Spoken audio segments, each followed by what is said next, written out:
Yeah, what's good, y'all? What's goody? We back.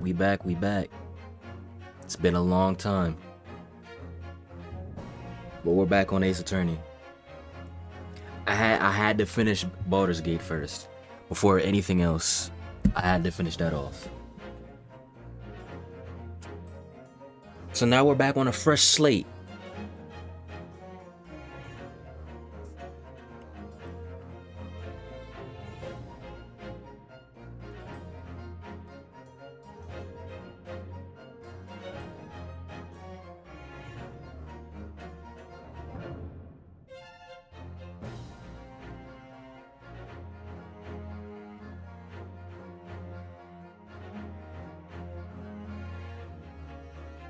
Sending out the notice.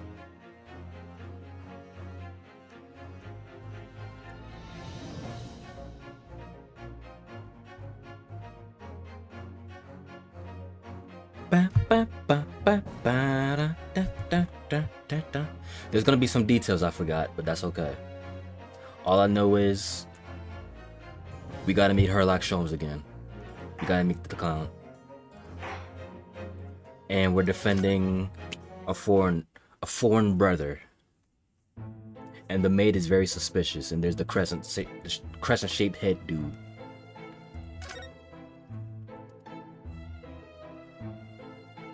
And also, there's a little girl that's Herlock's assistant. That was quite a bit, actually. Oh yeah, we don't have much evidence anyway.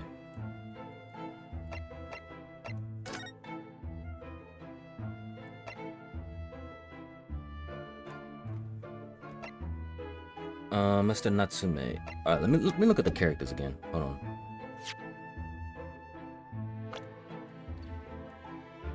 Sue, Neil Strongheart, yup. Tobias Gregson, Sosuke Natsume, Iris Wilson, The Maid, and John Garrideb.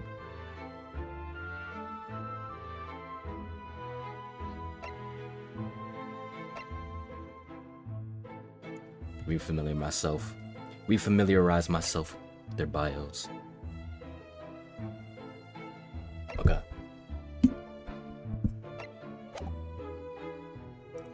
Alright, let's go to his room.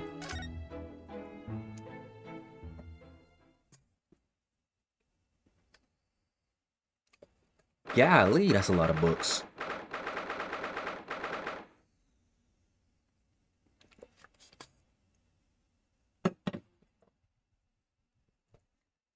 February 19th, Mr. Natsume's room. What? Just look at this place. And smell it. Ugh, it's so musty in here. I suppose it's the mountain of old books that are responsible for that. Oh yeah, we gotta get back into voice acting. Let's go. Ah. I don't think I've ever seen so many books in all my life. No, me neither. It's so dark in here, too. What's up with the random brick covering the window? Is that the window over there? Well, it was the window, I think. Yeah, once upon a time. But for some reason, it's been closed up with bricks and mortar. So this is where Mr. Natsume lives. By the way, I haven't spotted Mr. Sholmes anywhere. Have you? He's probably stuck up on a wall somewhere. Nah, that's true. But according to what Mr. Garrett told us, the great detective should be around here somewhere investigating. It's not going to take long to find him. It's not going to take long. Look at the kitty. Oh, look! It's a beckoning kitty from home. It's a bit big and bulky, isn't it? Surely Mr. Natsumi didn't bring that Maneki Neko all the way from Japan with him. I hardly think you're in a position to comment, Mr. Naruhodo. Are you forgetting the enormous Daruma doll that you brought in your luggage? Well, it can be dangerous traveling abroad. I wanted a lucky charm. Well, I imagine Mr. Natsume wanted the same. And this cat is sure to beckon good luck to him. It's not doing a very good job so far, is it? You mustn't say such things. I didn't say a word. Why are my eyes such a giveaway?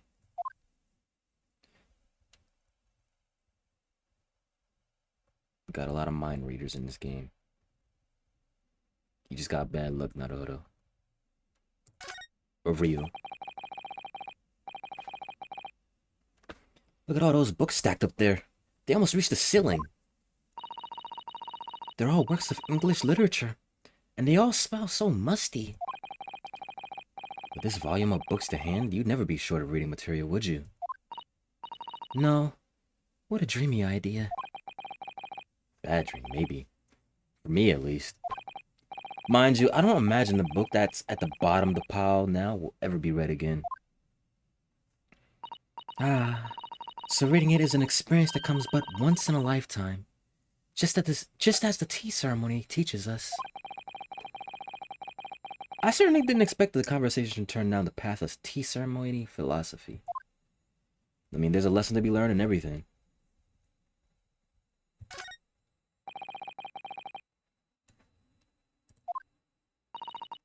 My fault. Could you even call this a window? I'm closing some stuff out. I think so. It was a window at one time, after all. Although, all that remains is a frame around some bricks now. So really it's just a wall then, isn't it? But why would anyone deliberately brick it up like that? I'm afraid I have no idea. Ah! Perhaps Mr. Natsumi painted the brick design on it in a fit of whimsy. That's alarmingly feasible. Anyway, whatever the reason, the lack of ventilation in here makes the place very oppressive. Yeah, where's the... You don't got no vents in here? Just soaking up a bunch of musk. It does. I imagine being cooped up in a room like this would be extremely trying. What you got on here? I know this kitty cat. That desk seems to be wedged in a crevice between the mountains of books on either side. I suppose Mr. Natsumi would sit there and read while stroking his cat. But surrounding on all sides by these towering old tombs. Surely he dreamt of books every night as well. Yeah, he must have done, mustn't he? Oh! What's this? It's a receipt from a secondhand bookshop. Your books. Oh yeah. Mr. Natsumi's name is on it. And the date of purchase, 2 days ago, 4:45 p.m. That's the day of the incident. That's just a short while before he was embroiled in a terrible attack. He must have been on his way back from buying some old books. Hey!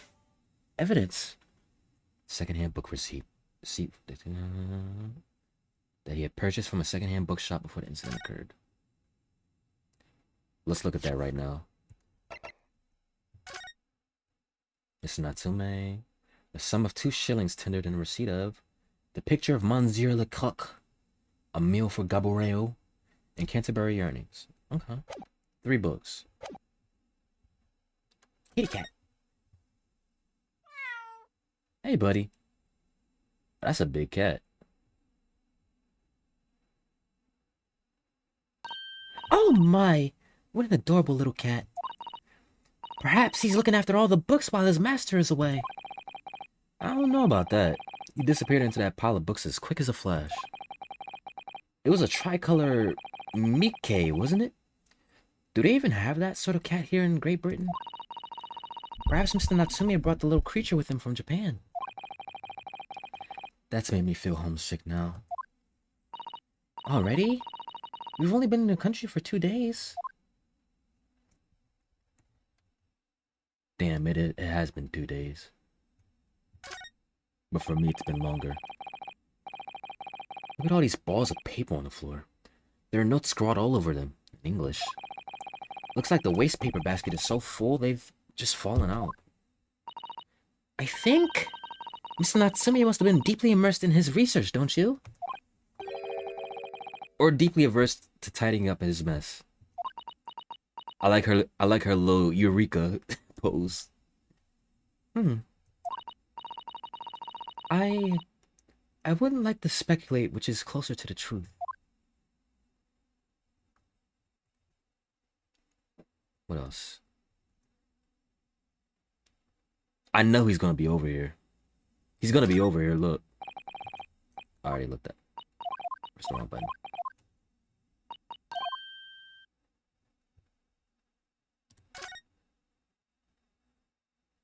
Look at him aura farming. Bro, you are not him. You are not him. Ah! Look, Mr. Naruhodo.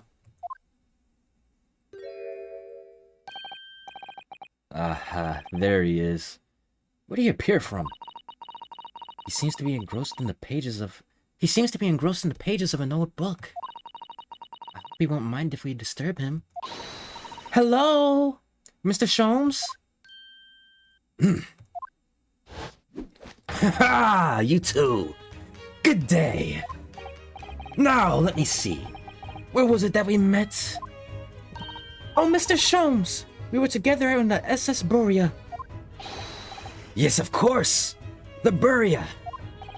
And let me see, what happened on that voyage? It was Kazuma Asogi. He died tragically, but you were a great help to us. Ah, yes. But of course, the case of Mr. Asogi. It was the one with the snake, wasn't it? Oh! Well, you seem to remember something of it, at least. It didn't involve a snake at all. What an honor to be remembered vaguely by the great Herlock Sholmes. Don't give him that. Sue, don't give him that. This is Mr. Oh, no, my dear madam. Hold your tongue. I pride myself on my superior powers of recollection. Your names are safely recorded in my brain, Nanek. Miss Naruhodo! Ha! And Mr. Susato. You're still a clown. Try the other way around, Mr. Sholmes. I lost the first round. Oh, this is gonna get really interesting now. In truth, I had hoped to invite you both to my Baker Street suite the day we arrived in London. But some Scotland Yarders ambushed me at the railway station and whisked me away to a crime scene. It was an entirely trivial case, of course. I solved the matter in no more than 30 minutes. So they apprehended Suzuki-san in that short a time. I'm afraid the pursuance of a new case has dulled my recollection of my past involvements a little. A little? It is a mistake to think that one's brain attic has elastic walls and can distend to any extent. Huh. I do my best to forget useless facts, lest they should elbow out the useful ones. Yes, those are my own words of inimitable wisdom, you know? From an adventure entitled A Study in Scarlet. Please, there's no need to quote yourself. I don't always remember my pearls of wisdom. but fortunately my associate pens them beautifully. He means Iris, I suppose. Mr. Sholmes, we have some extremely important questions to ask you about the trivial case you just mentioned. Goodness! What an earnest expression! My dear madam, I should only be pleased. And this murky room is an apt place to discuss the murky case. My voice is already getting scratchy, golly.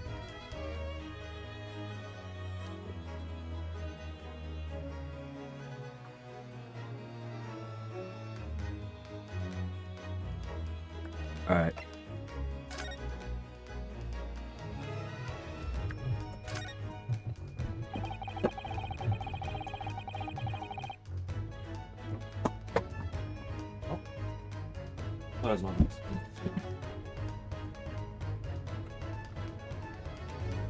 We know this to be the lodgings of a Japanese foreign student by the name of Soseki Natsume.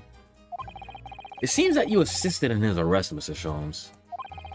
But a stabbing of a young woman outside here on Briar Road. Natsume. Yes, I believe it was a name rather along those lines. But Mr. Natsume denies it. Was it really justifiable to arrest him on so little? I'm sorry, Miss Susato, but I have not the slightest idea what you mean. What? I can't believe he was looking Susato squarely in the eyes while feigning ignorance. I assure you, I'm not merely feigning ignorance. It would appear as if the pair of you are under some misapprehension. Oh? How? I assure you, I have no recollection of accusing your stooped compatriot of the crime. But that doesn't make sense. The good detective of Scotland Yard made the following request of me, and I quote verbatim. We need you to ascertain the identity and whereabouts of a man seen fleeing the crime scene. Ah, a man seen fleeing. There were a number of books scattered on the pavement at the scene. From the book plates, I was quickly able to determine the bookshop from which they had been purchased. On speaking with the proprietor, I was immediately led to this address. Elementary, wouldn't you say? I believe there was a receipt somewhere around here from the establishment in question. So you don't think Mr. Natsume is the culprit then? That I could not tell you. But it was aggravating my faculties, hence why I returned here.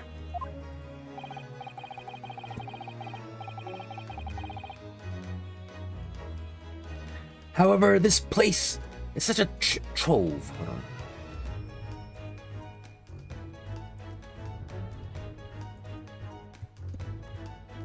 Alright, I marked that though. However, this place is such a trove of fascinating books, I found myself quite lost in bibliophily. Do not be deceived into believing that I'm a man of leisure. No, you are. Oh dear. Mr. Garrideb, the landlord. Ah, tell me. Have you encountered the landlord of these lodgings? Yeah, Mr. Garrideb, a retired military man. It was the first time I've ever met a soldier from the Great British Institution, that is the services. And it was the first time I've ever met a maid from the Great British Institution, that is service. You see what I did there?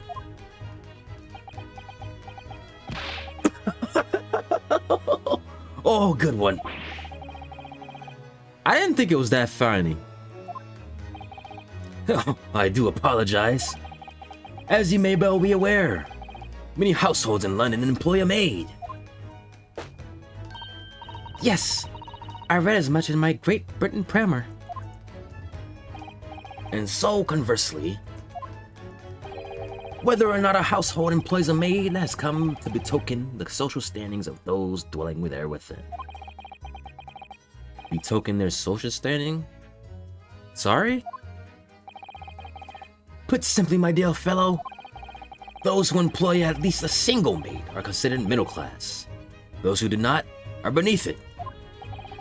And the upper echelons of society, of course, households employ enough staff to constitute a large family. Goodness, how extraordinary. As you can appreciate, for those on the precarious boundary between the middle and lower class, being able to afford just one maid is of the first importance. I had no idea. It is for precisely that reason that I find great stimulation in the situation upstairs. Specifically, in the retired Army veteran Mr. John Garrett. Oh? Affable as he is, the fellow is hiding something. So you think so too? Whether or not it imposes on the circumstances of this case, I am as yet unable to ascertain. I'm thoroughly lost on what he means to say. No, I get it. I get it. Because the maid would cut him off sometimes when he was about to say something as well. And then he would fall in line. I remember that. The dingy room. Ah, this room is thoroughly suffocating for the soul, my dear fellow. I assure you, any man whose lot is to dwell in a place such as this will stab somebody sooner or later. Mr. Natsume has stabbed no one. Ah, but sooner or later, as I said. You can't blame that on me. I don't believe that's the issue here. About this dark little room, Mr. Sholmes. Why is there no longer a window? You got any idea? No window?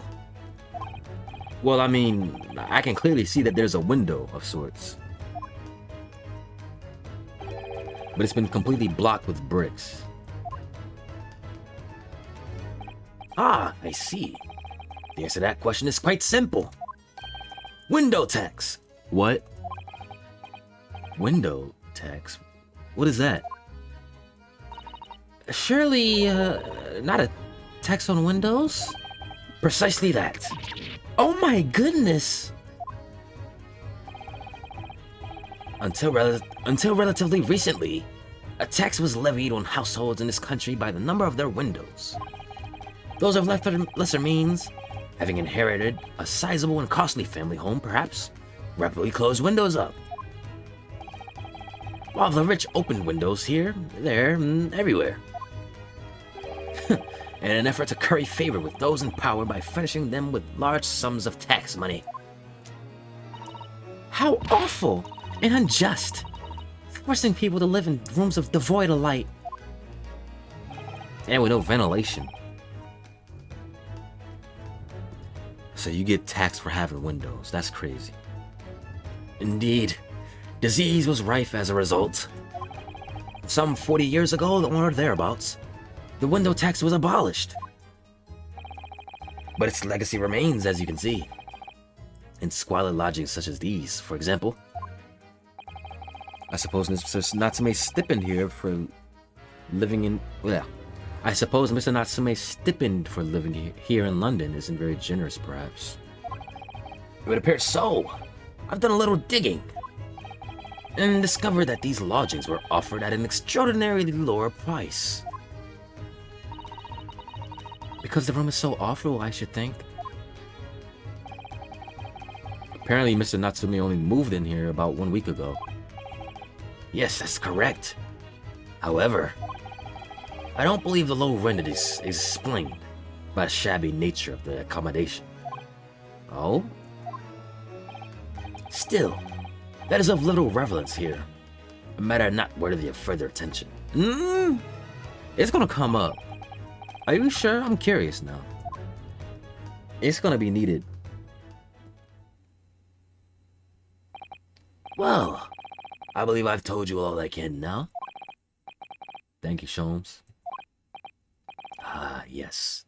Mr. Naruhodo. Was it not your intention to become a practitioner of law? You remembered that, did you? Will you perhaps be offering your services in this very matter, I wonder? The occupant of this room, Mr. Natsume, was it? I'm not sure.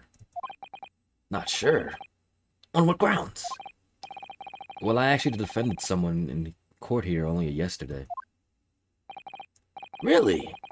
Well, then I congratulate you, sir, on an ambition realized, and so promptly, too. The thing is, it's really made me question things. Am I right to believe in my clients? To trust in their innocence?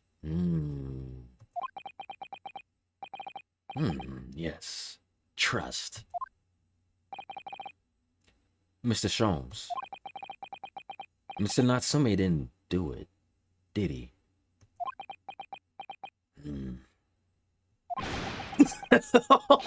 My dear fellow, I haven't the first idea. Why are you asking me? Oh, but I thought that's why you were here. Didn't you come back to investigate? Ah, yes. That was indeed my initial intention, but then I got caught up in books. But there are simply too many fascinating books here. I couldn't possibly ignore them. I predicted that he was going to say that. Oh, I see. Nevertheless, there are two facts that I can state quite unequivocally. The man who fled the scene of the crime 2 days ago was the Japanese occupant of this room. And there are witnesses who swear to have seen the same man commit the crime. That is all I can say. Ah, and one more thing. Oh, what is it, Mr. Sholmes? Tell us. I cannot say with any certainty whether or not it is of relevance to this case, but I am quite sure that the retired army man who owns this property is hiding something. Mr. Garrett is... Well, Mr. Sholmes said as much before, actually, didn't he? Anyway, at present, that is really all that plays on my mind in relation to this case. Mr. Naruhodo, as yet, our investigations have uncovered nothing that could help establish Mr. Natsume's innocence. No, you're right. We got nothing. Perhaps it's time we probed a little deeper into Mr. Garrett's secret. Just remember, I cannot be sure whether the landlord's secret will prove to be of relevance or not. But I wish you every success, of course, Mr. Naruhodo.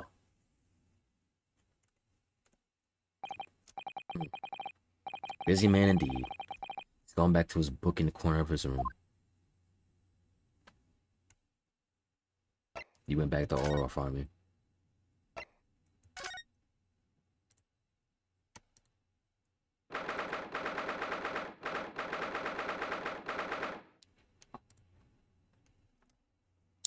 February, Mr. Garrett's room. I forgot what voice I gave him. Ah, you two. You pair again? Tell me, was the detective chap, I forgot his name, still hard at work down there? Mr. Herlock Sholmes? Ah, yes. Rings a vague bell. All that detective business isn't really my thing, I'm afraid. Well, Mr. Sholmes is in his element down there. Jolly good show. Another cup of tea Another cup of tea, if you please, John. I can't really speak today. Now then, why don't you... Oh, God, fucking damn it, for the umpteenth time, woman. Will you watch what you're bally well doing? I shall be serving dinner shortly, sir. Ah, yes, of course. Frightfully rude of me. But I'm afraid I shall have to ask you to take your leave if you be so kind. Oh yes, of course. We are deeply grateful for all your assistance. Not at all, not at all. Don't get much chance to talk with young foreigners like yourselves. It's been a pleasure. Best of luck in all that.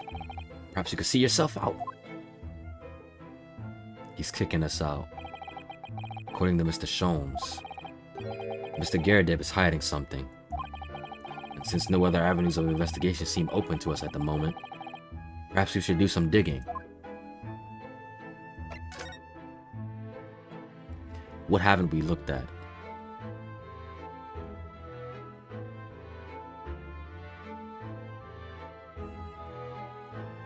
Because we looked at a lot. He's got windows. The fuck are you doing, bro? Oh my gosh. He blended in. What's he doing over there? Mr. Sholmes?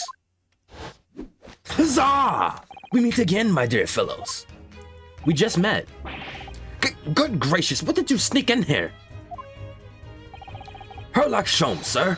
At your service. Whatever were you doing by the window? I'm given to watching the evening sky as the sun sets, madam. Yet sadly, cheerful as the room downstairs undoubtedly is, it lacks an aperture for such observation. So I took the liberty of borrowing a small corner of space by the window up there.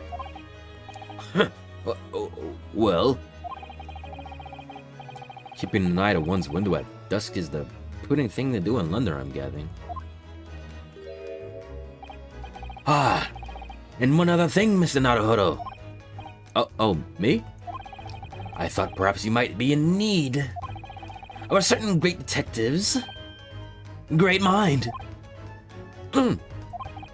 Wait, he's not talking about... Is he? I didn't expect to be going through that again so soon. Do you mean, Mr. Sholmes, great deduction? There is a mighty secret in this modest room. My eyes see even the most trivial of trifles. I take it you're prepared, Mr. Naruhodo, to dance with me again. I think so. There is just time enough for one of my greatly admired, great deductions. Let's conclude the matter before dark. Oh boy, here we go. Let's lock in.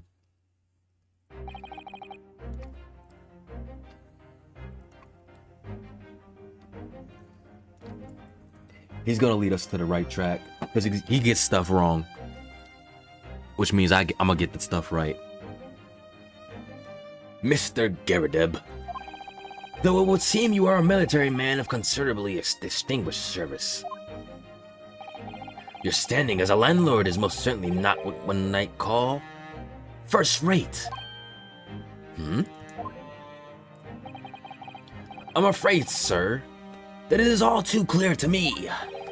There are two conclusions that I have been able to draw by careful observation of your living arrangements.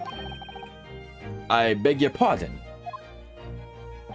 The first is that even as we speak, you are concealing the presence of a ferocious beast in your care. Huh? And the second, He's talking about the cat? is that as a result of the beast's violent rampage, you have lost something very dear to you. It's Naruhodo, look! The old man's broken out in a cold sweat. Unbelievably, it seems Mr. Sholmes' conclusions are both spot on. How could you possibly? How could I possibly know? You mean to inquire? The answer couldn't be simpler, sir. We're in the dense jungle of logic and reasoning. I am the king of beasts. You're so corny.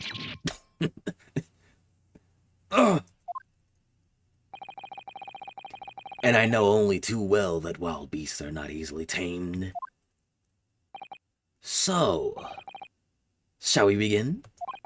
Once again, Herlock Sholmes is proud to present Logic and Reasoning Spectacular. Here we go. The game is afoot. Nature of the beast. Let's lock in. It certainly shouldn't take a great detective to see. Oh. That a fearsome beast has been on the rampage of late within these four walls. Thus, we are faced with the question, What form might this beast take? Why are you looking at her like that? Ah, for a man with military breeding, your eyes are uncommonly candid. Your furtive glance, Mr. Garrideb, leads us directly to the answer. The true nature of the beast that has run rampant. The true nature of the beast that has run rampant here is revealed by that lion statue. No, you're wrong. Yes, though an army man, you appear unimposing at best. A fact that has fueled your admiration for the mighty lion, the king of beasts. What is this piffle, I ask you? Is he dumb? In the end, your admiration became so great, in fact, that you had a living, breathing specimen shipped from India, which you tried to keep in this very house. What? Oh, what's up with his face?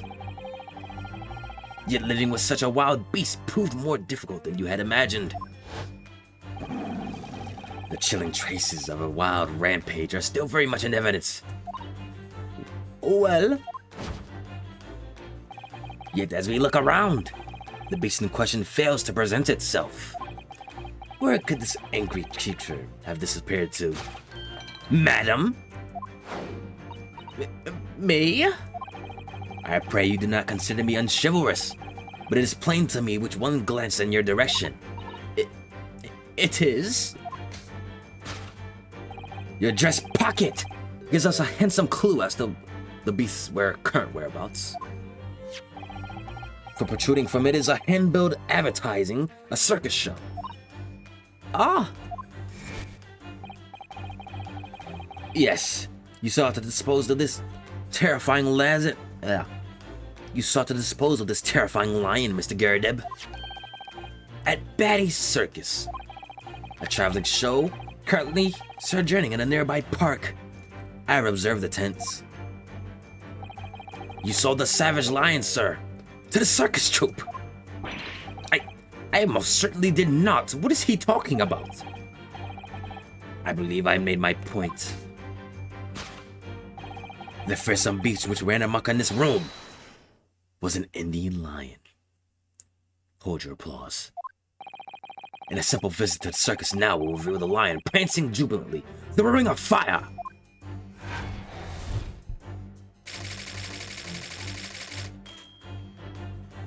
How did you get your credentials?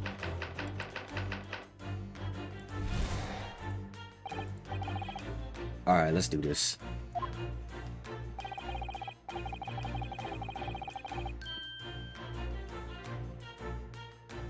Oh, shit. That was new. My fault.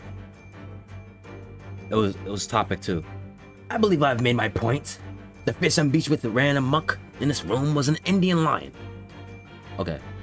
Now, Mr. Garrideb, it is plainly clear that you still have deep feelings for this formidable beast. Indeed, in that blithe pose, the distress of this loss has caused you is veritably tangible. Your head weighs heavy on your shoulders. The pain you feel being revealed by that supporting arm.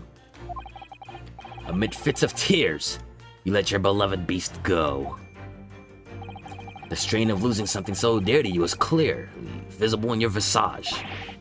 Nonsense, man. But what we must now ask ourselves is the true cause of this pain. It's just his face. And we need only follow the direction of your gaze to find the answer. Yes, it is this pile of bills that has given rise to the pain you suffer. Every envelope contains another demand for payment. For cartloads of meat, potatoes, wheat, and tea. Indeed, feeding your beloved has had a devastating impact on your financial income circumstances of your household. And so you had no choice but to let it go. Yes, Now, in a final fit of rage, the ferocious beast carried out one last unimaginable attack. I didn't imagine them all. I didn't even notice that. Like, the carpet got burned up or something. The aftermath of which can be clearly seen by observing the carpet over there. Oh, it was a candle. A very expensive woolen carpet, if I'm not mistaken. Oh, dearie me. What could have caused such a destructive outburst? This time, madam, I'm afraid it is you who has inadvertently revealed the truth to me. Your wandering eye has settled upon the answer very neatly indeed. Yes, to explain the dire state of the carpet, we need only look at the Tower of Cakes. There is no creature more dangerous on this earth than a beast with a unsatiated appetite. Was it or was it not once said by a certain noblewoman, if they had no bread, let them eat cake? They did not say that. Food is at the heart of all tragedy, in fact. Whatever do you mean? Having tired of the taste of cake, the beast began to stalk its next prey. I'm sure I need not spell out the nature of this final act of destruction carried out by the beast. There is only one logical conclusion. Worked into a frenzy of hunger, the lion attacked and ate the carpet. Your logic is terrible. Your logic is atrocious, bro. The teeth marks in the carpet are a perfect match with those of a lion I once saw in India. You once saw in India. You once saw.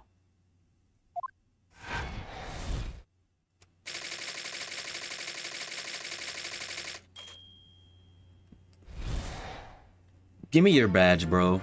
Give me everything. You need a new profession. You need a new profession, bro. Come on. That was worse than the first time you did this. Thus concludes Herlock Sholmes' great deduction of this beastly puzzle. You're not clever. Same here, bro. Same here.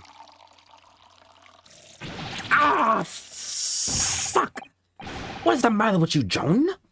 You're pouring scalding hot tea all over me. I know you're shocked and I'm shocked as well, but please. Oh, I'm sorry, Mr. Garrideb. I'm afraid I didn't notice. My deductions can be startlingly sharp. It stands to reason that your cup runneth over. Indeed, my revelations can make people spill tears at times, too. Oh? Yo, Sholmes, sorry to butt in again, but can I make an observation? Why, certainly, Mr. Naruhodo. What is it? Again. Well, your deductions just now? They're trash. Do you really think a lion could have fit inside a room of this size? Indeed. It is the only explanation for the facts. The terrifying truth all too often lies beyond the realms of common sense. I think you need more common sense. Wouldn't it be an idea to consider what lies inside the realms of common sense as well? But, if an uncaged lion had run amok in this very room, surely Mr. Garrideb and his maid would have been hurt, or worse. Ah, that's where you were stuck. No doubt the former military man held his own against the beast using that large cannon. The cannon that's not in use? I thought you said they sold the lion to the circus. And what about the food? Meat and potatoes are one thing. But I don't believe I have ever heard a lion that drinks tea. Ah, my dear Miss Susato, it occurs to me with some regularity that irrespective of race and breeding, whenever anyone lands on Great British Soul, they are infused with a highly appropriate taste for afternoon tea.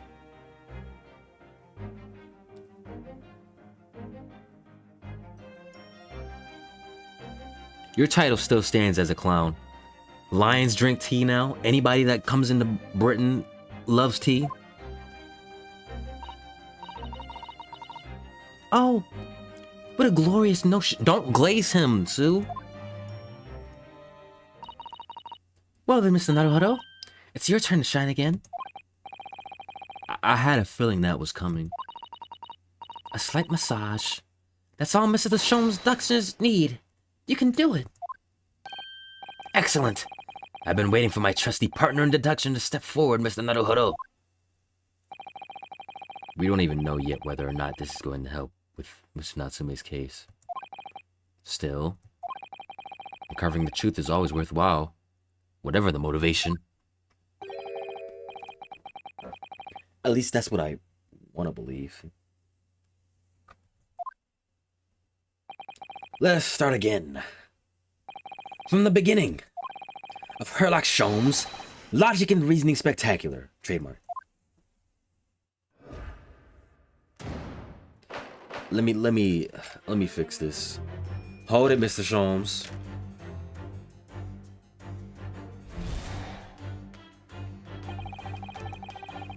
God damn it. All right.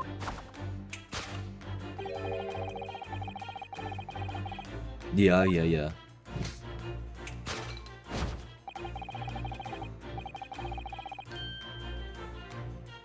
That look is so funny.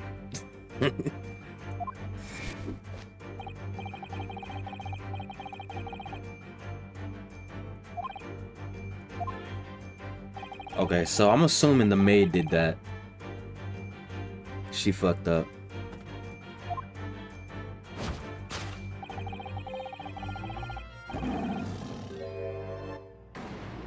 Let me stop you there. I really didn't see the lion thing coming. I should have, with how stupid he is. No, but if you observe Mr. Garradip's reaction, it rather seems as though some beast did indeed run amok here in this room. Yes, something with a very fierce nature. But it couldn't have been a lion transported from India. So what was it then?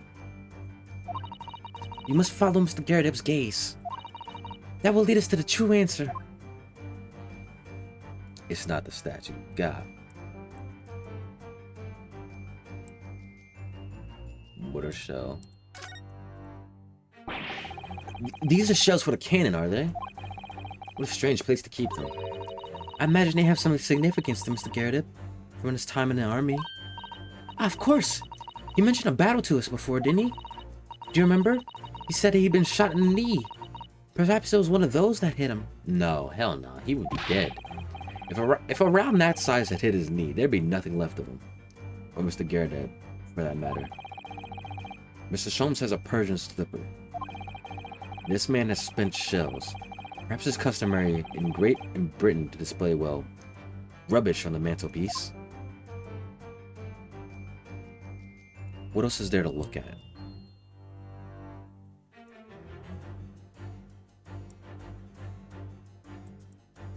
There's a picture here.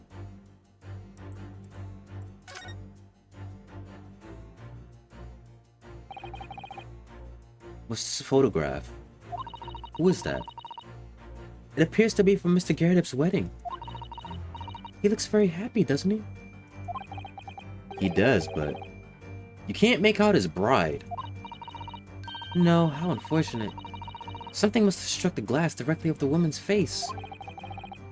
I wonder what happened. Probably best not to delve too deeply there.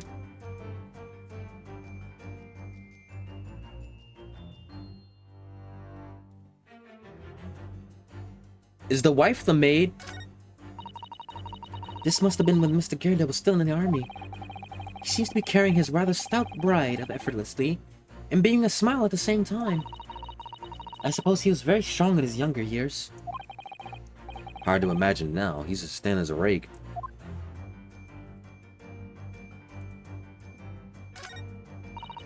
The glass is broken, so you can't see the bride's face at all. But no amount of cracks could hide the woman's plump form. I think powerful would be kinder than plump, Mr. Naruhodo. Don't get cancelled now.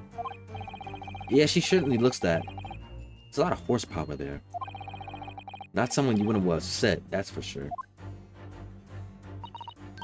Oh, look! Have you noticed her wedding ring? It's very large, isn't it? Yeah, that's an unusual design. It looks like some sort of embellished sunflower.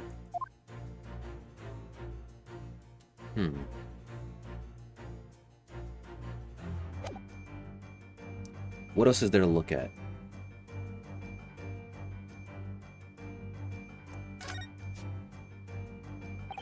Well, this is the lion statue that Mr. Shones picked out. Yes, I wonder. Perhaps if you did live with a lion, it would prove to be a rather sweet companion. I think... That's like a mouse trying to tell his family that the cat around the house is sweet. I suppose it is a bit of flight of fancy, isn't it? Anyway, the beast we're looking for is something else. Let's have a good look around. Okay, it has to be the wife. It's gotta be the wife. He must be broke. He must be broke. But to live up to his status, he turned the wife into a maid.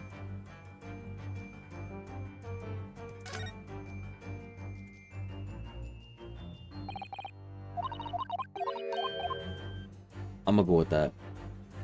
Take that! Take that! Got it. Let me take over. The true nature of the beast that has run a man from here is revealed by that newlywed bride.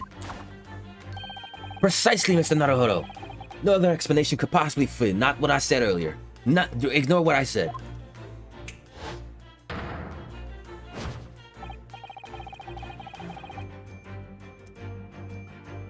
Yes, this framed print pictures your wife, Mr. Garrideb. And while we lament the fact that her face is obscured, we can still make out her mighty arms, and note the considerable horsepower they must contain.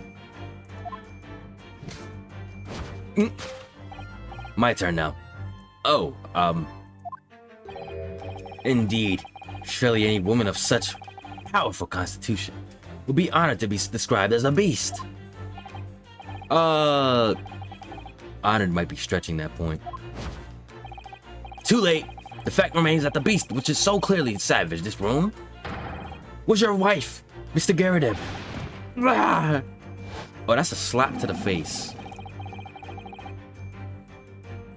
The chilling traces of her wild rampage are still very much in evidence. Well, yet as we look around, the beast in question fails to present itself. Where could this angry creature have disappeared to? Madam? Me? Okay, yeah.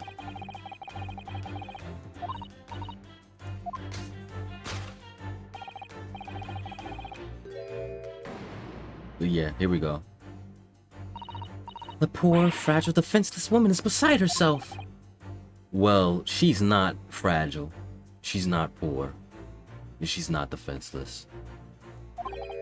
I don't know about yeah, thank you, Rhea. Oh dear. Anyway, Mrs. Shumps is quite right. There's no sign of a Mrs. Garrideb anywhere. But it seems there may be clues as to her whereabouts. Who that this maid is trying to hide.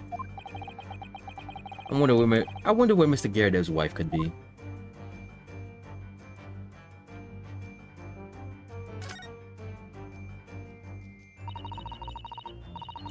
What a charming little teapot. And it's in pristine condition. Joan has been pouring some deliciously fragrant tea from it for Mr. Garrideb, hasn't she? Well, not so much for Mr. Garrideb, as on Mr. Garrideb, when you say. I wouldn't dream drawing attention to it.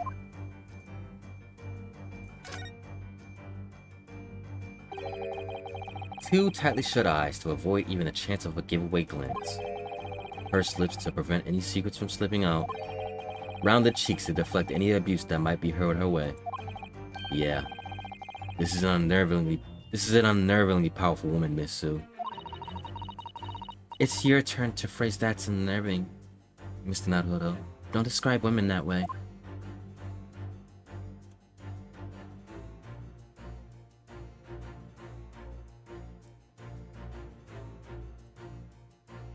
Would you look at that?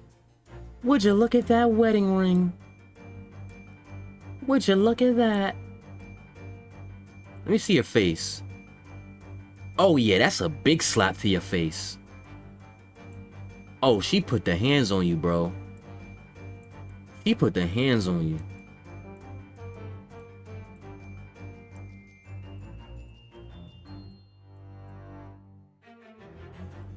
Let's just look at this. That certainly does appear to be a circus handbill poking out from a pocket. Batty's Circuit. Currently performing shows in a park not far from here. You don't think... Surely Mr. Dick Garrett didn't sell his wife to the circus. Mr. Naruto, how could you even think of such a thing? I was only joking. Besides, I would have gone with... Do you think he fed her wife to his pet lion? You're more twisted than me.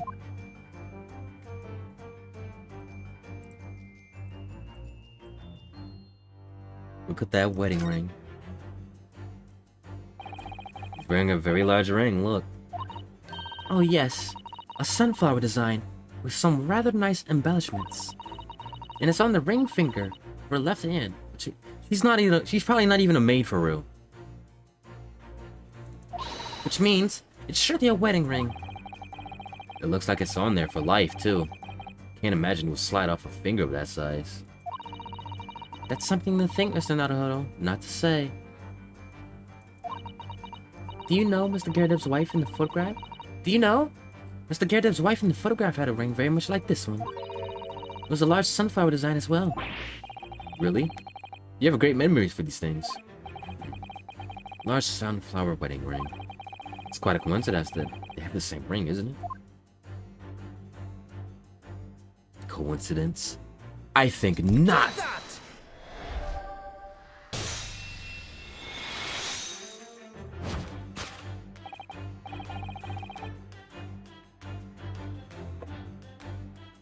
Your wedding ring gives us a handsome clue as to the beast's current whereabouts. Indeed it does. That flowery band gleaming on your finger gives you away.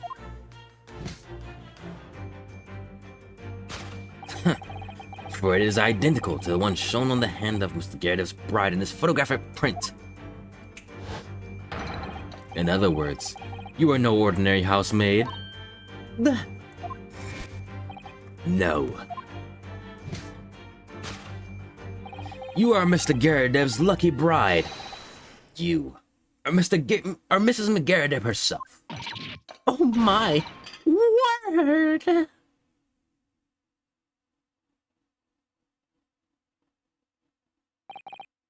Well, jolly fine detecting, sir. As you rightly surmise, this is the wife, yes. My Joan. Rather let herself go, you might say, but she was a bally fucking bitch. It would appear that you don't live in the most comfortable of times. After all, you're a retired army man. Yet you are in the business of renting out rooms. I would assume, therefore, you have insufficient fund, means to employ a maid. Would that be correct? It's not right, I tell you. I was second lieutenant of the 3rd Regiment. A man has his pride, don't you know? By jolly, it's a sorry thing when a chap can't even afford to have a single maid in his employ. Yes, here in London, one is rather judged. A household cannot be considered worthy of society if it employs no staff at all. Though in my considered opinion, such concerns about appearances are a folly. You mean Mr. Garrett has his wife because his maid? Precisely. Am I right, Mr. Garrett? Only in company, obviously. But listen here. This must remain a secret. Tip-top secret. Please.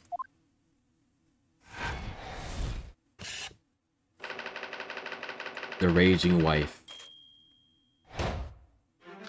A woman's rage is eternal.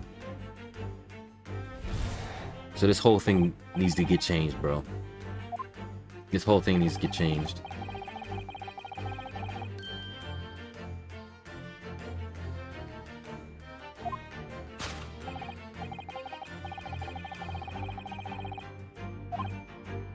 Yeah, this whole thing needs to get changed, because now this doesn't make sense at all.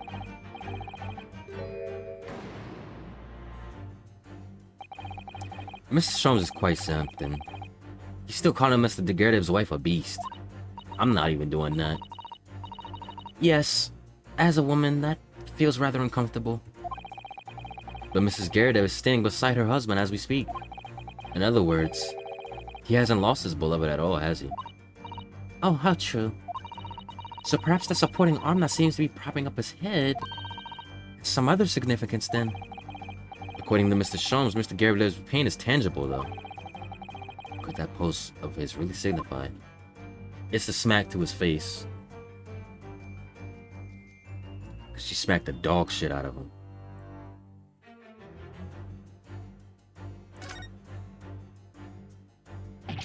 Oh my! Look at that bright red mark! Damn, that's quite something. Clearly made by somebody's hand. Yeah. Oh. Oh, that was me. Sorry. Gosh! Oh. Hold on. Gosh, that's quite something. Clearly made by somebody's hand. I don't cuss. Yeah, Mr. Daguerreotype has been slapped on the face, it seems, hard. I've never seen such a clearly defined mark. Whoever could have done such a thing? Well, there's a very limited number of candidates, I'd say. Is there anything else? The pipe. That's a very large pipe, isn't it? Yeah, anyone who has something that size hanging out of his or her mouth on a regular basis should have a serious chin, like Mr. Daguerreotype's. What's that white binding around it all about? Did she put it back together?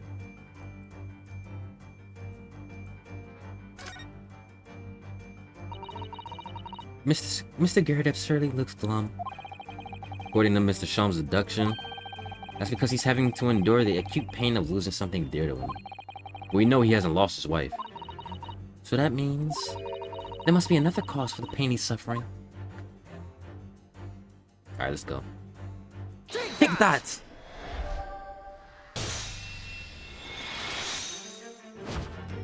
Let me take over.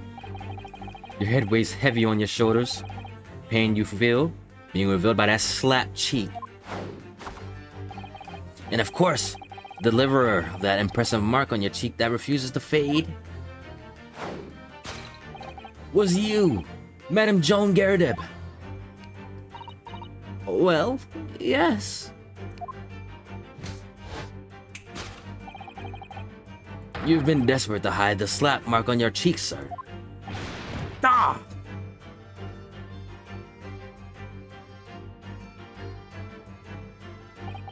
How the blazes?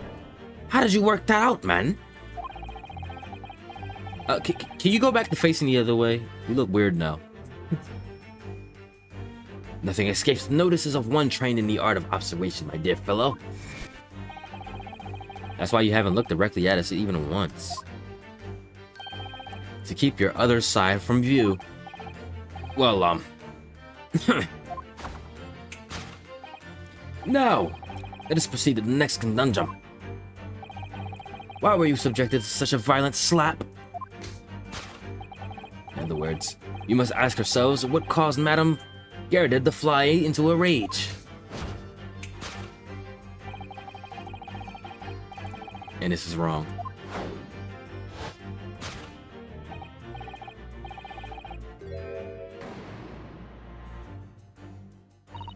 Okay, here we go. Didn't Mr. Sholmes say that the bills were all for lion fodder? Yeah, but now we have established that the lion never existed. Which can only mean that the thing responsible for gobbling up all that food Was Mr. Geddes. Mr. Naruhodo, she's a person, not a thing. Gosh.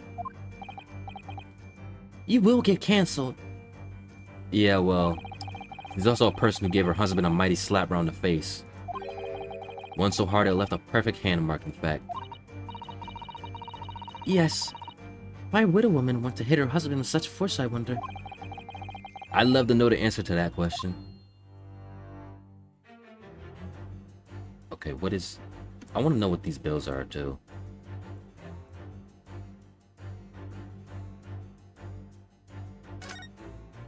Broken plates. Oh dear. This plate has been smashed to pieces. Nobody seems inclined to tidy up the mess. Perhaps it's some sort of high art. Really, Mr. Naruhodo? Well, anyone who has a cannon on display in their living room is clearly a little... eccentric. Yeah. Let's call it an eccentricity. Let's be nice.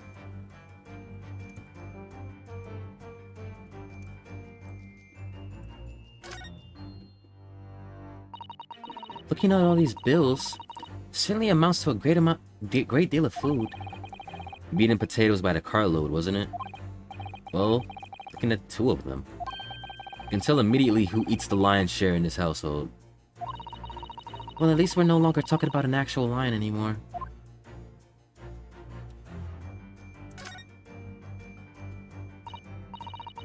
Ah! Someone must be reading this book at the moment. There's a bookmark here, look. Mr. Garrett is clearly an avid reader. Oh, wait a minute. Hold on. Why is there a kiss mark? I don't think this is a bookmark. Oh no, so it isn't. It's a note written in a woman's hand. Oh, James, I love you. Yours, Mary. He's cheating? And look, next to the signature here, lip marks made with lipstick. Oh, what a passionate and romantic gesture. Don't get any ideas, Sue. Oh dear, I'm sorry. So this bookmark is actually a love note then, huh? Okay, we know why he was slapped then. This man was cheating, huh? There are a lot of books stacked up on the shelf here. Look. All novels I never heard of. It would appear somebody has purchased them all from a second-hand bookshop. I think Mr. Garrett is something of a book lover. Alright, let's lock it in. Take that! The love note. I've been seeing a love note recently a lot. Me-side. Me-side and Danganronpa. It is this love note that has given rise to the pain you suffer. Oh, James, I love you. Yours, Mary. Passionate indeed. Perhaps the sender of this note, a certain Miss Mary, is the fly in the ointment here. Oh! No! But I don't know the bally woman. You don't know her? That note wasn't written to me. It was just in the book. I don't know how it got there. It was just in there, you say? That's right, that's what I'm fucking off. A likely story. Now listen here, Joan, old thing. I explained at the time. I bought the book at the second-hand place, and that note must have already been in there. So the previous owner of the book was using the note as a bookmark, you mean? That's right. That's what I'm trying. Fucking bitch. Let me talk. A likely story. For heaven's sake, woman, look at the name. It's written to James. My name, in case you've forgotten, is John. A likely story. Are you questioning my name now? Oh my, this is abuse. This is abuse, alright. I can't rock with this. And there we have it. Arouse the suspicions of the female heart. You unleash a beast with a most ferocious bite.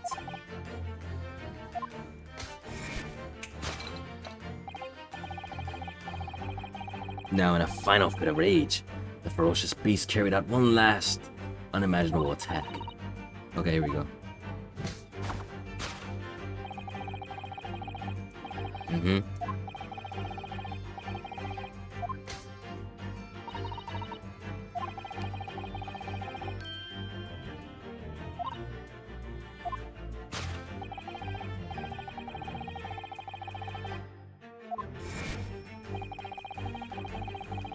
Mm-hmm.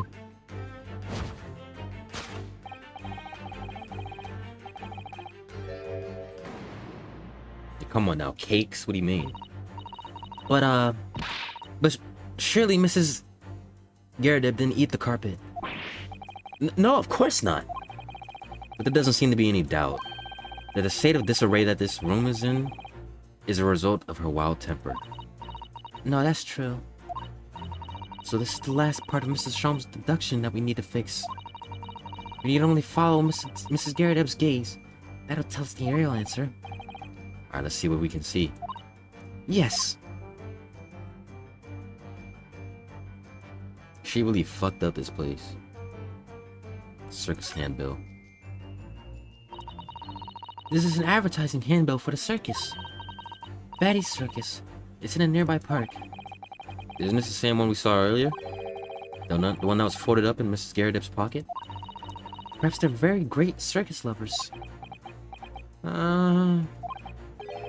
It couldn't be that the Hungry Lion is somehow involved again here, could it? Oh dear. I do hope not.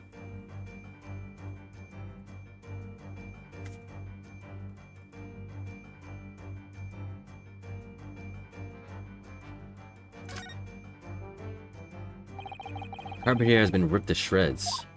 Yes, and according to Mr. Sholmes' deduction, the tears match those made by an Indian lion's teeth exactly. Which I don't know how that makes sense. Oh, look here. What is it? If you look closely at the edge, you can see scorch marks. Oh yes, so you can. In that case, perhaps the carpet wasn't eaten in the normal sense at all. Let's rethink this, with that in mind.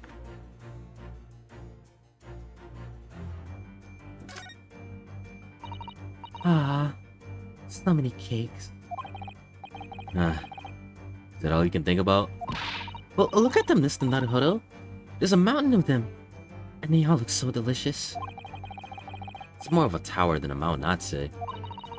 It's a mountain. And it's my hope that one day, in our very homeland, I will be able to perform the tea ceremony at the foot of such a mountain. Yeah, it's definitely a tower. And the candlesticks. This looks like a very old candlestick, doesn't it? Base looks small. Too small.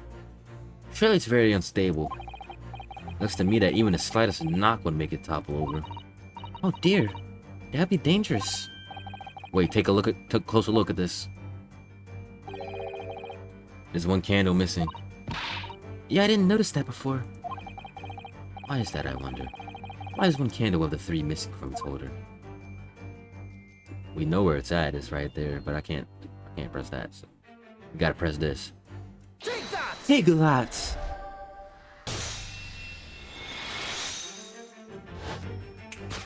Let me clear this out. You need only look at the candlestick. Why are you blocking me? Most illuminating, my dear fellow. And of course, the only possible way out of this logical labyrinth. Yeah. The remembrance of a ferocious attack in which the carpet was devoured are clearly visible. Indeed they are. The scorch marks left at the edge clearly give the truth away. Scorch marks? It would appear that this room was in the scene of a little marital altercation.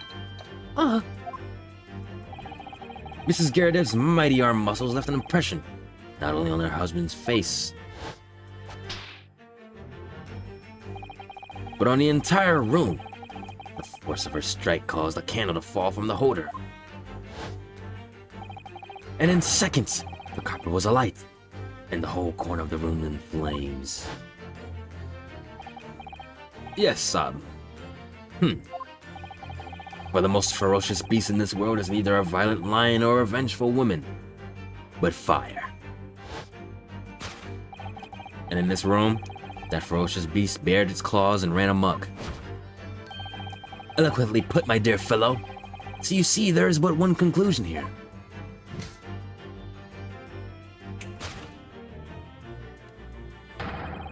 After the sparks of marital discord flew, this room was the scene of a fire.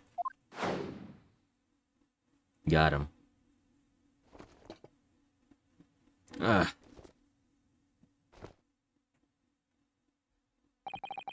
Mr. Sholmes, sir. I salute you!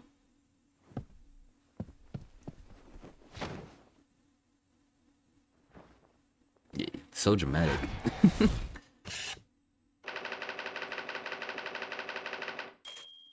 Why would you keep that a secret, though?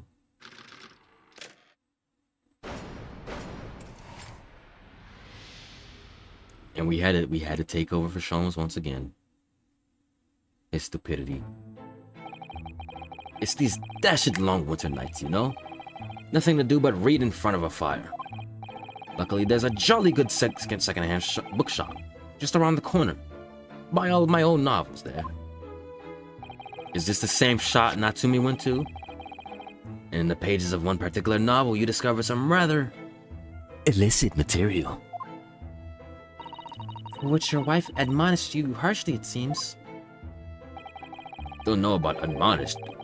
Demolished might rather be closer to the mark. And beast is most certainly an oh, fucking hell. Here we go again. And the carpet? Was that destroyed by a fire when the candle fell on the floor? Afraid to say it was. Happened in the blink of an eye, you know? The whole place filled with smoke. Couldn't see a bally thing. I was caught between the old stick's rage and the raging flames. You paint a torrid picture, sir. One that would have been most entertaining. Well, that's sympathy for you. Didn't take long for the fire to spread, of course. The bally furniture started going up as well. We've had to hide the mess behind that screen for the time being. So what's behind there, really? Over here, Mr. Garrett? Well, you have nothing more to hide now, if you allow me. Damn.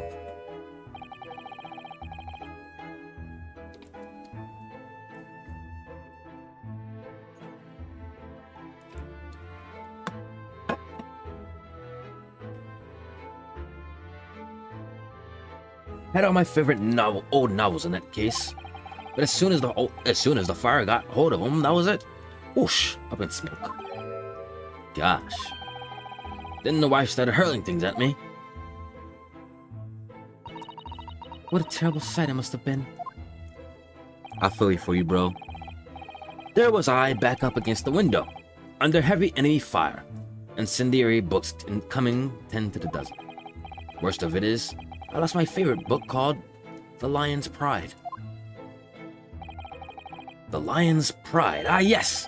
Your notorious love of big cats coming through again. I assure you, the title didn't influence my choice in the slightest. So the poor man really did lose something dear to him, as a result of the ferocious beast's rampage. Mr. Shum's deductions turned out to be correct once again. No, they weren't, Sue. No, they weren't. He can only be described as a great British failure. I'm correct in this. I tell you, it was total carnage.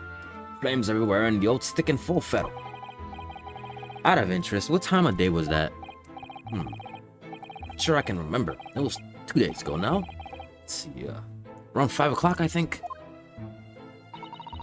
So at exactly the same time as a terrifying incident was unfolding outside your window on the street below. Even more terrifying on the inside, I can assure you. The whole of Blighty could have been flattened outside my window at that moment. And I wouldn't have noticed a dash thing. So you're not a good witness. Oh, really?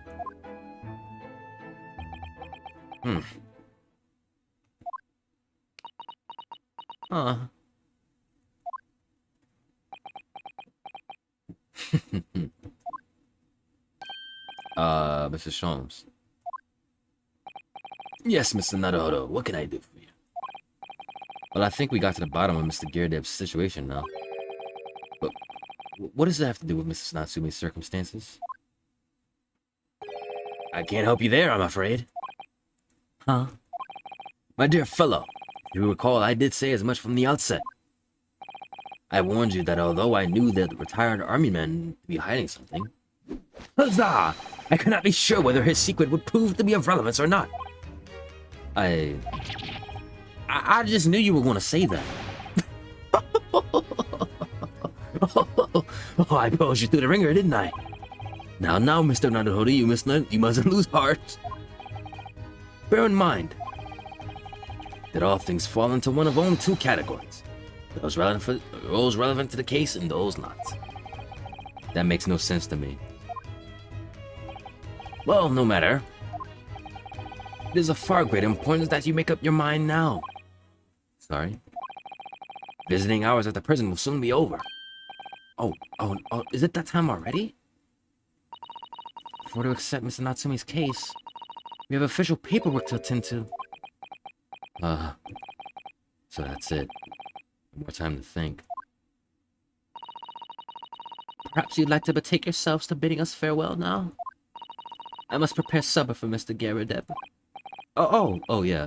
I'm sorry. Can we look at the bookshelf? Thank you both very much for your time. Sosuke will be waiting for us. I'm going to have to give him an answer. Can I look at the big piece? What a miserable sight. Oh dear. But at least the whole room wasn't engulfed in flames. I suppose so. My whole collection went up in smoke, you know. All those novels I adore so much. Well, John, whose fault is that? Not mine, that's for sure. Well, whoever may or may not be to blame. I'm quite sure you can buy some new old books to replace them, can't you? Women in dodging accountability. A tale as old as time. New old books? Probably nonsense. Doesn't sound like a contradiction in terms. But then these two are full of contradictions. That's couples for you, Mr. Naruto. Oh, sir, I've been led to believe.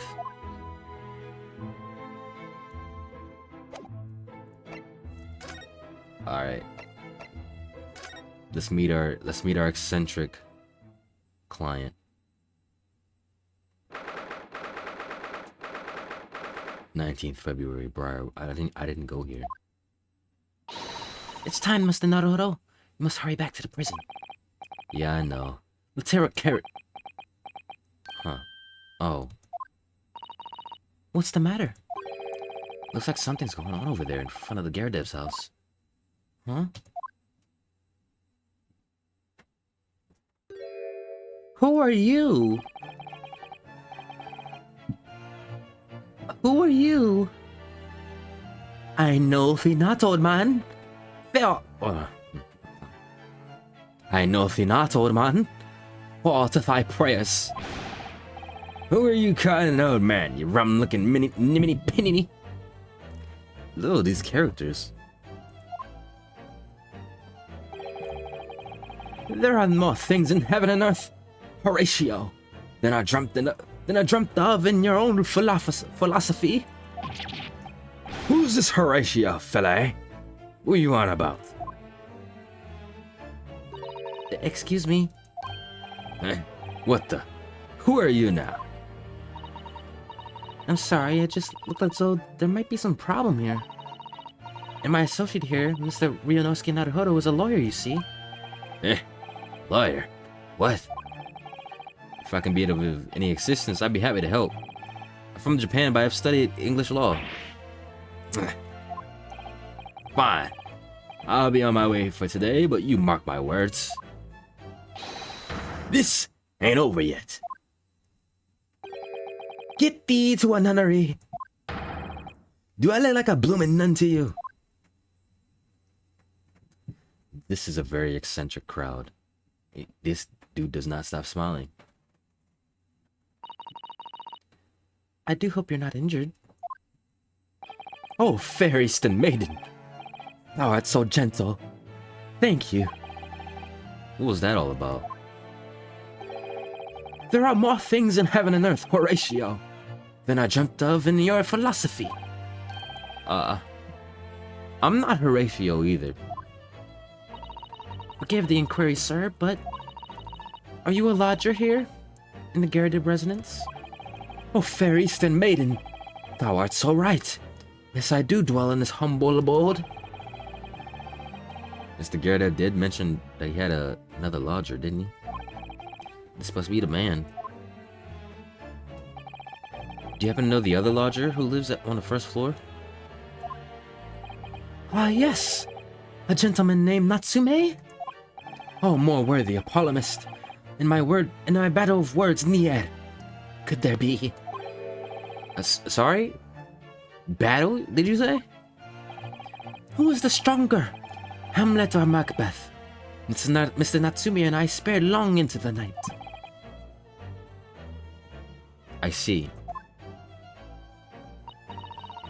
I don't fully understand, but it seems Mr. Natsume and this gentleman are acquaintances, at least. So, fair maiden. So, good gentleman. I can tarry here no longer. Fare thee well. I didn't really understand him, but I think he's returned to his room. Seems he's unaware of what happened to Mr. Natsume, so he can't really help us. With Sosuke-san and that man as lodgers, Garrett house is certainly full of eccentrics. Anyway, I'll go and fire into the carriage. Yes, I'm sure Mr. Natsume is eagerly waiting our return.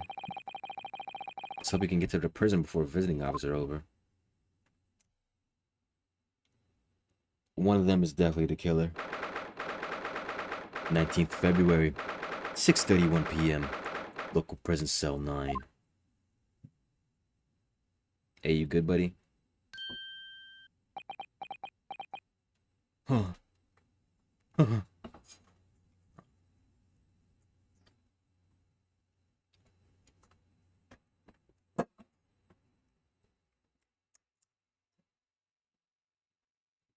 Good old H2O. Oh, it's you! You're here! You came! Locum student Mr. Naruhodo Esquire! I can't believe you came back! I'm so touched! We're so very sorry to have kept you waiting, Mr. Natsume. Oh no. Make nothing of me. Relax! If I were a cat, I would purr with pleasure at the company of such fine compatriots. Noble, nurturing, never failing, Nipponese. Let's not get carried away now. Oh, I quite agree. Who's this? There's nothing more reassuring than the familiarity of one's native land. On the other hand, it is as though it is through friendship transcending international borders that one truly appreciates the fact. You thought you were spitting, sir? Such is my belief, at least.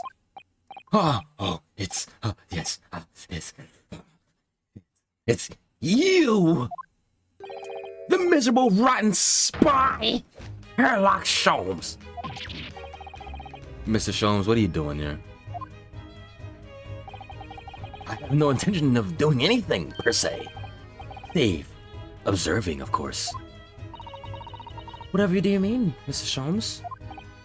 Well, having encountered some curious reading material in that gloomful room, and having unmasked the secret identity of that eccentric pair, I decided I should drop in on my way home to see how our deficit friend is faring. Gloomful room? At least your accommodation here offers a window, my dear fellow. In that sense, it is the superior option.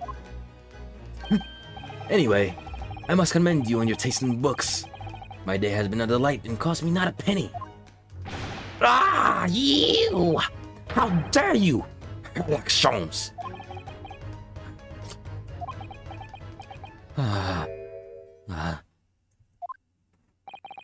I've had it. I'm through. I'm at the end of my rope. I should never have come to Great Britain. It was a terrible mistake. Haunted by spirits in those accursed lodgings. No doubt my luck will be cursed in tomorrow's trial as well. My whole life has been damned. Don't look at me like that, Sue. What are you thinking, Mr. Naruto? He mentioned that once before, didn't he? That his lodgings were cursed, I mean. And there is much truth in Mr. Mustache's words. What? Cursed is a wholly appropriate description, I would say, for the man's lodgings, and indeed for tomorrow's trial. What is that supposed to mean?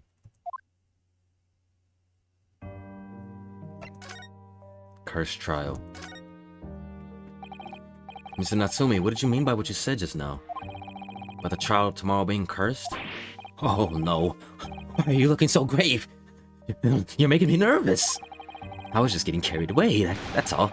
I didn't mean anything by it. Oh, I see. That's really agitated him.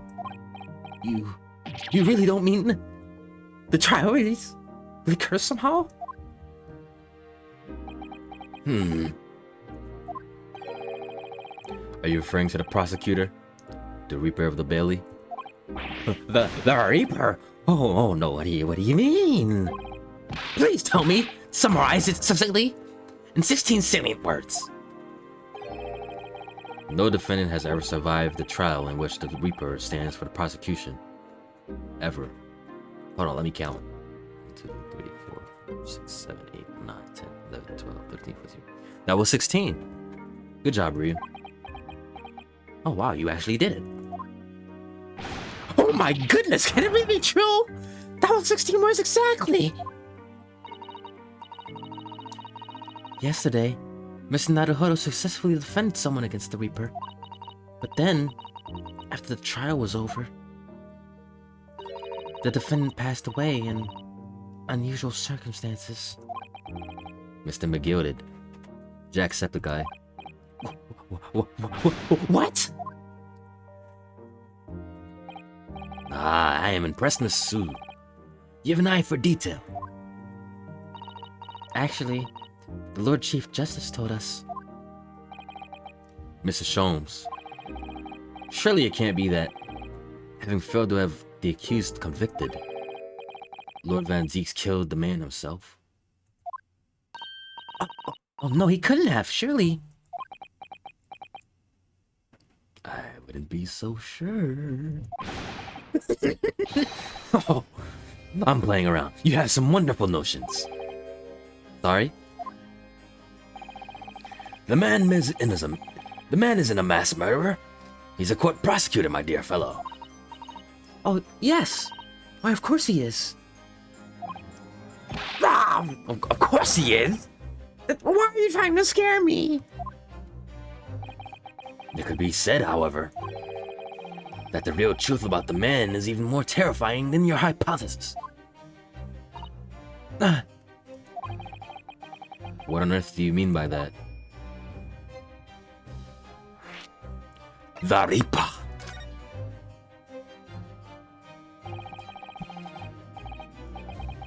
Van Zieks is a quite exceptional man. However, in London court of law, exceptional does not equate to winning every case without exception. Ah, that's good. Sosuke looks like he's going to cry tears of joy.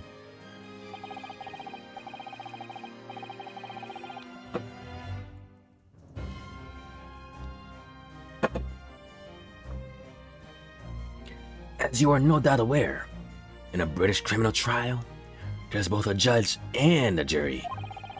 The judge officiates based on the letter of law, whilst the jury offers public opinion and common sense, which I have none. It is an excellent system, whereby the defendant's guilt is considered from several viewpoints of view. However, public opinion, in particular, is somewhat easily manipulated. Right, I figured that out. Criminals and corrupt lawyers, for that matter, can use it to their advantage. By any means at their disposal. Contriving evidence, calling imposters as witnesses, and so on. By such underhanded tactics, those who would want to are able to sway the jury. Which means that even in the light of irrefutable evidence, the prosecution can fail. But it means the wrong verdict can be passed. And sadly is, from time to time, my dear madam, it is simply the reality of the situation. And that's alright. It's not. But this system has already been built in. However, those indicted by Lorne Van Zieks cannot escape justice. They're saved. Their fate is sealed. Oh my. Though the This word, I struggle with it all the time. adjudication may see them leave the courtroom with their freedom. Within months, they all disappear. It is most striking. Disappear, but how? A manner of misfortune, sir. Perhaps they are trampled on their passing carriage. Perhaps they fall into the Thames and drown. Perhaps they are suddenly overcome by a raging fever. Or perhaps attacked by highwaymen. Oh, no. All examples of the reality of events here in London. I'm afraid, Mr. Naruhodo. Huh. So things just happen. Things just happen. Outside of Van Zieks' control, maybe.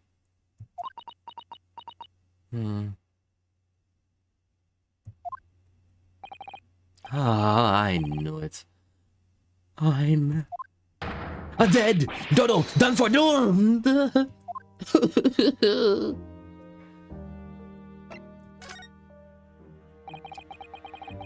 You said accursed lodgings before. You're referring to your room at Mr. Gerdiff's house, I assume. You mean to say you believe the place is cursed? Oh, it's been a year now since I came to Great Britain. But I'd only been in London a week before I started to notice these strange feelings in myself. That didn't take long then.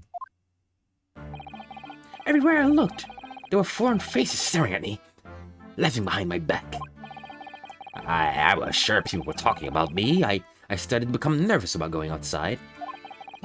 They were always staring at me, all the time, from dawn to dusk. So I shut myself away in my room. But even that didn't help. The fear wouldn't go away. You must have been very lonely, having been away from your homelands for such a long time. I've had to move a number of times. Most recently to that room on Briar Street a week ago. Yeah, why did you choose there? It seemed a little inconvenient, because it was cheap. Cheap as hell. The rent is cheap. I have so little money, it appealed to me straight away. Of course, I asked why it was so affordable. The landlord just simpered and said, "The room is cursed." Oops. So you have yourself to blame. You got yourself to blame for this. He quickly tried to cover his mistake, but it was too late. So I told him, "If you have something to say it. But if not, don't mention it in the first place." Well, yeah. Well said. But it was true. It was all true. You mean the room really is cursed then? Ever since I moved into that windowless hellhole, my sleep has been picked with nightmares. I wake feeling as though I'm being choked to death. And in my waking hours, people are stabbed in front of me as I walk down the street. I'm Brandon the Killer, thrown in prison. Nobody wants to know me. I'm surrounded by scary, sinister spirits. If only there was someone, just one person on my side. Well, can no one fight it in his or her heart to believe in me? Really? No one at all? To believe, yeah. To believe.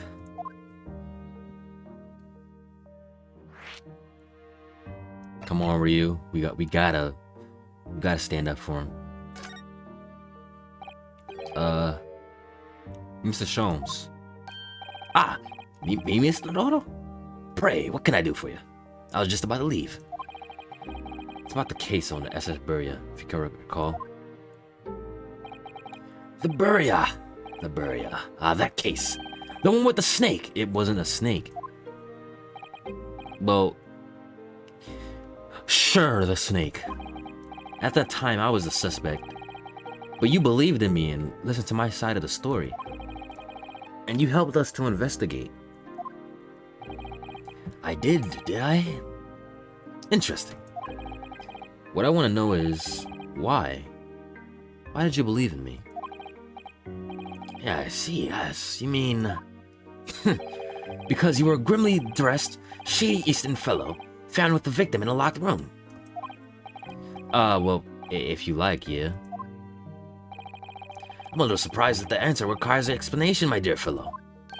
It's quite simple, really. You said I didn't do it. But I could have been lying. Surely you must have had your doubts.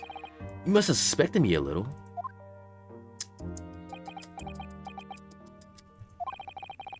I think perhaps you've misunderstood. I neither recall believing in you, nor in that which you were telling me. What?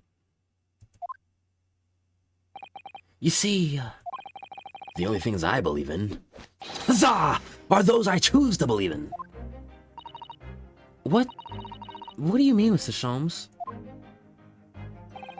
I make up my own mind about what is to be believed and what is not. If I should like to believe in something, I do. The circumstances can hang as far as I'm concerned. But I could have betrayed your trust. In that case, I should have made an elementary error of judgment, nothing more. Betrayal of trust is an overused excuse, in my opinion. Meaning, whether or not one should trust another is, in the final analysis, down to oneself. It is a matter of whether or not one can trust oneself. You know, you're actually spitting for once. Yes, he's right. He's right. Welcome, student Mr. Naruhodo Esquire. Whether or not I can believe in myself. The homie Kaz. A defense lawyer is only as good as his faith in his client. And that comes down to how much faith he has in himself.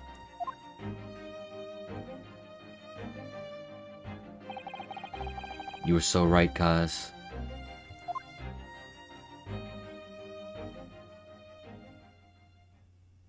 In that case, the choice is simple. Well, my dear fellows, it is time we were leaving, I believe. Already? Visiting hours are over. The guard will be here shortly to escort us out. There's a restaurant near here that serves excellent trout. Would you care to join me? Well, I can't join you. Oh dear. There is never enough time, is there? Could you save me a plate?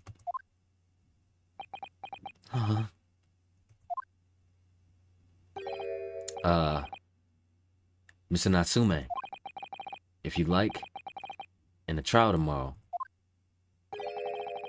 I'd be happy to represent you.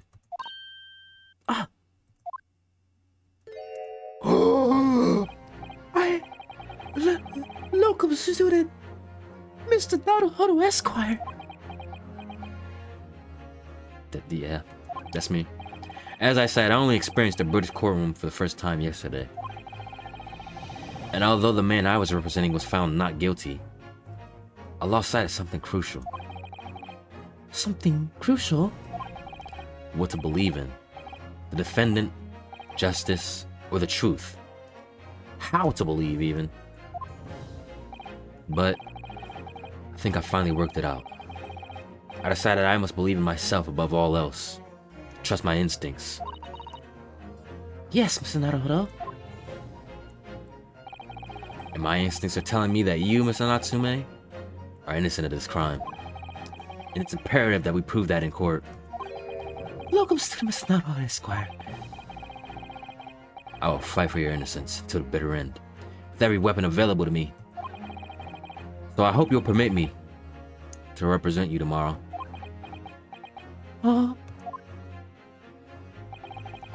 As I said when we first met, I'd like to entrust my fate to someone who will listen to me in my native tongue. Of course, Mr. Natsume. It would be fair to say, Mr. Naruto, that your mind was, in many ways, made up from the outset. You merely needed the events of today to fully realize it. Yeah, I think you're right about that. It's been a roundabout journey, but I got there in the end. Even in the flashback, you're hurting me.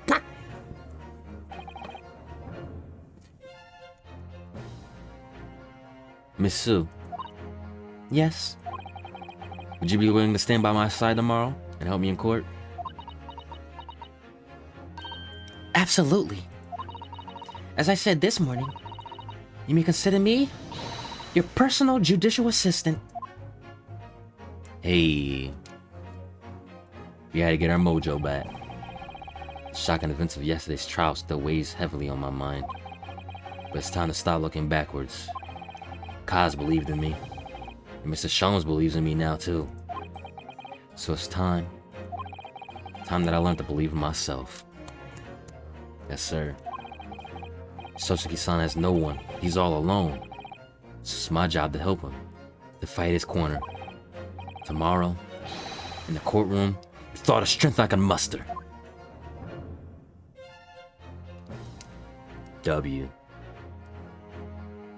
To be continued.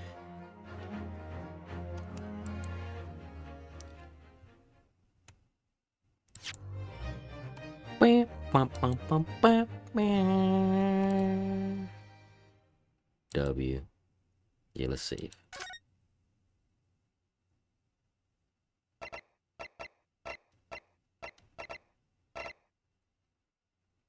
We can do it on.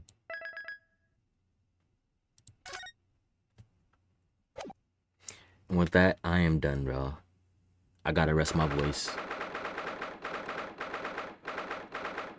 Interesting, very interesting. We're only like... We haven't even scratched the surface for real, because we don't even... Look at how much evidence we have. Let me check the evidence. We don't have much. We got two pieces of evidence. The map and a receipt. We do not have much to work off with. We're not even halfway through with knowing what's going on here. But I know for sure, it ain't Natsume. He ain't the one that did it. It's one of those eccentric folk that we met. The little jester dude and Popeye's brother. So yeah. We gonna figure that out the next time. With the many voices I gotta voice tomorrow. Well, tomorrow. Not tomorrow. Maybe later tonight. Maybe later today. I might hop back on later today. We'll see. Thank y'all for coming through. Appreciate you and sharing. I will see y'all when I see y'all, man. Nighty night.